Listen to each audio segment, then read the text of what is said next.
chochote cha Biblia kwenda kujifunza. Halafu umri wangu haunitoshi, mimi ni mtoto mdogo. Ile sauti ikasema, mkumbuke mtumishi wangu Yeremia. Nalimchagua kutoka tumboni mwa mama yake. Hakufanya ile kazi kwa sababu alisomea, hakufanya kwa sababu alikuwa na ujuzi nayo. Alifanya kwa sababu mimi Mungu nilikuwa ndani yake. Nikaendelea kulia sana, nikiendelea kuomba kwamba Mungu, ninaomba mchague mtu mwingine, mimi siwezi. Nikijitazama jinsi nilivyo, umri wangu na jinsi nilivyo, nikahofu sana.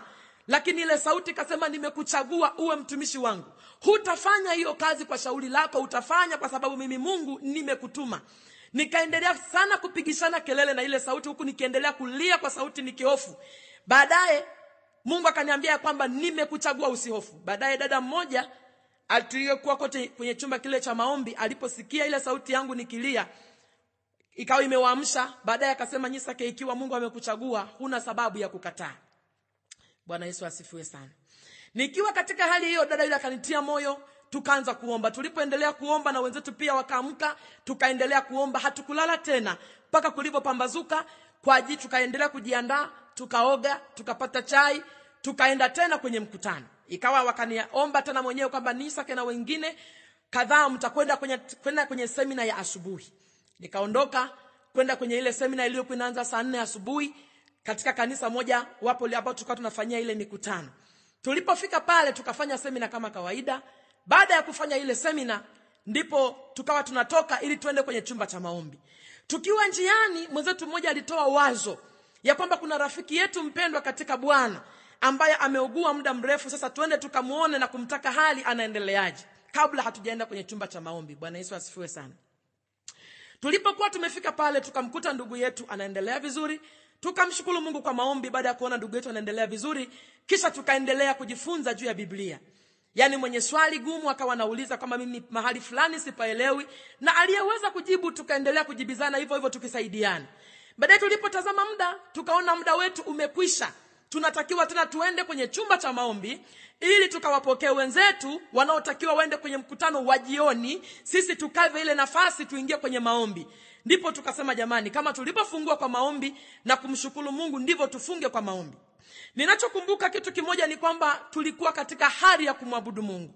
Tulipoendelea kumwabudu Mungu katika kile chumba, tunaendelea kuabudu, ghafla kufumba na kufumbua, nikashangaa nimetoka kwenye mwili wangu wa kawaida, nimepelekwa sehemu nyingine tofauti na mazoea yangu. Ninaposema tofauti na mazoea, maana yake nilipelekwa eneo moja. Lile eneo lilikuwa ni bonde moja kubwa sana. Lile bonde lilikuwa hakuna kitu chochote kilukacho wala kitambacho. Na lile bonde lilikuwa halina nyumba, lilikuwa halina miti, lilikuwa halina wanyama wala wanadamu. Kama nilivyosema, hakuna kitu chochote kilukacho wala kitambacho. Tofauti kabisa na mazingira ya nyumbani. Hata hali ya hewa ilikuwa ni tofauti kabisa. Sasa nikaanza kuwa na maswali moyoni mwangu, na nikajikuta niko peke yangu kwenye lile eneo. Nikaanza kujiuliza, nilikuwa ndani ya nyumba pamoja na wenzangu, tukiongea, tukiingia, tukijadili mambo mengi. Sasa nimefikaje huku? Na nilikuwa nyumbani ambako vitu vingi vinaonekana, miti, majumba na magari na vitu vingine. Nimefikaje mahali hapa? Nikajiuliza maswali mengi bila kupata majibu. Baadaye nikawa nimekata tamaa. Nikasema, aliyenileta huku ndiye atakayejua namna ya kunirudisha nyumbani. Bwana Yesu asifiwe sana. Nikiwa nimekata tamaa hivyo, nikaamua kukaa chini. Nilipokuwa nimekaa chini, ndipo nikasikia nyuma yangu sauti ya mtu ikiniita. Ile sauti ikasema, Nyisake, inuka nifuate. Nilipogeuka nyuma kutazama, nikakutana na mtu mmoja. Nikisema ni mtu umbo ni kama mwanadamu, lakini jinsi alivyo ni tofauti kabisa na wanadamu ambao unaweza kuwaona chini ya jua. Sura yake ilikuwa ni tofauti sana, ilikuwa inang'ara kupita jua. Huyo mtu alikuwa amevikwa vazi moja refu jeupe linafika paka miguuni mwake, na alikuwa amefungwa mshipi mmoja, au niseme kwamba mkanda mpana kidogo ulikuwa ni mwekundu amejifunga kiunoni mwake. Nilipoendelea kumtazama huyu mtu, alikuwa na nywele zake amezibana nyuma na banio jekundu zinang'aa kupita jua pia. Nilipoendelea kumtazama huyu mtu, nikakuta alikuwa hajakanyaga chini kwenye majani kama nilivyokuwa nimekanyaga mimi. Alikuwa yupo hewani kidogo, tofauti na nilivyokuwa nimekanyaga mimi. Na macho yake yalikuwa kama miale ya moto. Nilipomtazama sana, sijajua ni nani tunaelekea wapi sijui. Nikainuka nikaanza kumfuata. Yeye akawa amenitangulia mbele, mimi namfuata nyuma. Tulipoendelea kutembea na ile safari, sijajua tunakoelekea ni wapi. Maana hofu imenishika, sijajua ni mazingira gani nimefikafikeje, na huyo mtu sijawahi kumuona. Bwana Yesu asifiwe sana. Tulipoendelea na ile safari, nikaanza kusikia mungurumo unanijia kwa mbali masikioni mwangu. Mwanzo sikuweza kugundua ni mungurumo wa kitu gani. Lakini tulipoendelea kutembea kusonga mbele, ndipo ule mungurumo ulivyokuwa unanijia kwa kasi. Lakini sikuweza kuuliza mapema kwamba ni mungurumo unasababishwa na kitu gani. Matokeo yake tulipokuwa tunazidi kwenda, nikainua macho yangu nikatazama juu kule tunakoenda. Nikakuta kumefunikwa na giza nene kupita kawaida. Lile giza likanitia hofu pamoja na huo mungurumo. Ndipo nikamuomba yule mtu kwamba nimuulize ili nijue vile vitu vinasababishwa na nini huko tunakoelekea. Bwana Yesu asifiwe sana. Tulipokuwa tunazidi, nilipomuuliza kwamba vinasababisha, nikamwomba nijue ni kitu gani kinasababisha. Maana nilipomuuliza kwamba ni kitu gani kinachosababisha, akaniambia ya kwamba Nyisak. Nikamuuliza ya kwamba huo mungurumo ninaousikia ni mungurumo wa kitu gani? Na lile giza ninaloliona ni giza vinasababishwa na kitu gani? Akanijibu akaniambia ya kwamba ule mungurumo, lile sio giza. Akaniambia ya kwamba lile sio giza isipokuwa ni moshi. Akaniambia ule moshi unaouona unatoka sehemu ya jehanamu pamoja na huo mungurumo. Vinatoka sehemu ya jehanamu ambapo baada ya mwanadamu kufa duniani na kuja katika aliyetenda dhambi, atakapochukuliwa na kwenda kupelekwa jehanamu, huko ndiko vinapotoka hivyo vitu. Binafsi, mpendwa msikilizaji, nimezaliwa katika nyumba ya Kikristo. Nimelelewa katika maadili ya kidini. Nilikuwa nikisikia hili neno la jehanamu, lakini sikuweza kujua ya kwamba hili kitu ni kitu kilichopo kweli. Nilikuwa ninafikiri ya kwamba inawezekana kuna watu waliokuwa wanaandika Biblia, walipoona wanadamu anatenda dhambi, watafute kitu mbadala cha kumtisha mwanadamu. Wakisema kuna moto, huyu mwanadamu ataogopa. Lakini nilikuwa sijui ya kwamba ni kitu halisi kilichopo. Ya kwamba mungurumo huo na giza hilo vinatoka sehemu ya jehanamu. Mawazo yangu yakarudi upesi kukumbuka kile nilichokuwa nikifundishwa nyumbani. Maana nimelelewa kwenye mafunzo ya Sunday school, ninasikia hivyo. Lakini nilikuwa siamini kama jinsi watu wengi wasivyoamini. Wanaposikia ya kwamba kuna jehanamu, watu wengi hawaelewi. Wanafikiria kwamba ni bla bla. Wanafikiria kwamba ni utani. Wanafikiria kwamba ni vitu visivyokuwepo. Lakini mpendwa, ninaomba usikilize kwa makini. Usikilize kwa makini kile ambacho kipo. Ninachokisema hiki ni kile ambacho nimekiona. Ni kile ambacho nimeambiwa na nimesikizishwa na nimekiona ya kwamba nije nikueleze mpendwa. Moyo wangu uliumia sana. Baada ya kuambiwa hivyo, nikajua ya kwamba sasa inawezekana nimekufa duniani, ninapelekwa kwenye hilo ziwa la moto. Nilianguka chini, nililia sana, nikimuomba yule mtu anisamehe, nikimuomba anirudishe nyumbani. Lakini hakuweza kunijibu chochote. Nililia sana nikiwa miguuni pake. Maana nalia sijauona moto isipokuwa ninaona huo mungurumo na lile giza lililoko. Nikalia kupita kawaida, lakini yule mtu hakunijibu neno wala hakuniambia chochote. Nikainuka. Nilipoinuka nikaanza kumfuata. Ndugu yangu mpendwa, ninajua ninasema nawe. Inawezekana kabisa umepokea mafundisho mengi. Inawezekana kabisa umesikizishwa mambo mengi. Maana dunia inazalisha mafundisho mengi kila iitwapo leo. Lakini kile ninachokileta kwako, ninajua inawezekana kitakuletea maswali mengi kichwani kwako, lakini ni ukweli usiopingika. Ninakisema kwa ujasiri kwa sababu nimeona na nimekwenda huko nikarudishwa ili nije nikuambie. Kwa hiyo sitakuwa na nafasi ya kukuficha chochote, nitakueleza ili uchague.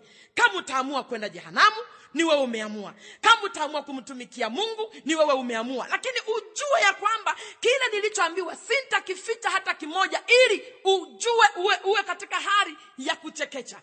Kama utaamua kwenda navyo, hakuna mwanadamu anayekuzuia wala hakuna Mungu atakayekuzuia. Ni wewe, uamuzi unao wewe mikononi mwako. Bwana Yesu asifiwe sana. Nilipoinuka kwanza kumfuata, tukafika eneo ambapo macho yangu hayakuamini. Ufahamu wangu uligoma kuelewa kile kinachoonekana. Biblia inazungumza ya kwamba ni ziwa la moto. Na watu wengi tumezoea kusema ya kwamba ni ziwa la moto. Lakini naomba mimi kwa kauli yangu nasema bahari. Maana katika hadhi ya ziwa haipo. Nilifika lile eneo, nikatazama lile bahari ya moto jinsi ilivyo. Nikajisikitikia kwa nini tumezaliwa tuko chini ya jua. Ile bahari ilikuwa ni bahari inayotisha. Na usifikiri ni moto sawasawa na moto wa makaa uliozoea kuupikia. Usifikiri ni moto sawasawa na uliowahi kuona labda misitu mikubwa ikiteketezwa. Usifikiri ni moto ambao umewahi kuona dhahabu zikiyeyushwa kwa ule moto. Mpendwa, jina tu linafanana, lakini ukitazama jinsi ilivyo ni moto wa kutisha mno. Iogope ghadhabu ya Mungu. Mungu ni Mungu. Anaposema kuna ghadhabu, mpendwa, kweli ghadhabu ipo. Ninakizungumza hiki ambacho nimekishuhudia kwa macho yangu. Wasomaji wa Biblia inawezekana wanaelewa. Biblia inasema ya kwamba kuna siku watu watalani matumbo ya mama zao. Kwamba mama, kwa nini ulinizaa? Usifikiri ni mzaa. Usifikiri ni lele mama paka mtu akafika kalani. Kuna mateso rafiki yangu. Ule moto si moto wa kawaida. Ulikuwa ni moto wa ajabu mno. Mwanzo wake na mwisho wake nilikuwa sijapata kuona.